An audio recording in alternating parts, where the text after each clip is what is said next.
Ayan o, meron akong digital tester. Multimeter to. Hindi mo na kailangan mag-select. Mag-auto. O, halimbawa, mag-resistance ka. Ayan. Ayan. Ayan. Resistance. Tapos, halimbawa, dito tayo sa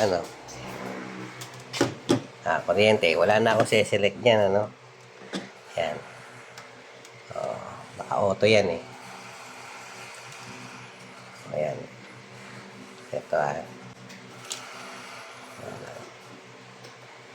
Ayan o. 200. Taas na nga namin. Voltahe, no? Ayan. Wala na select. Gusto mo naman ako, continuity test. Wala nang yan. Ngayon, kung gusto mong di gagamit ang test rod, tanggalin mo to.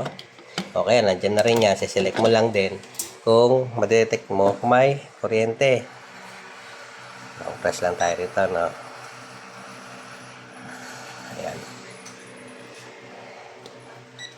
Ayan, no? Detect niya may kuryente. Dahil may electric pan ako, test natin kung may kuryente. Ayan, no? Check niya, no? Dito, sa dulo.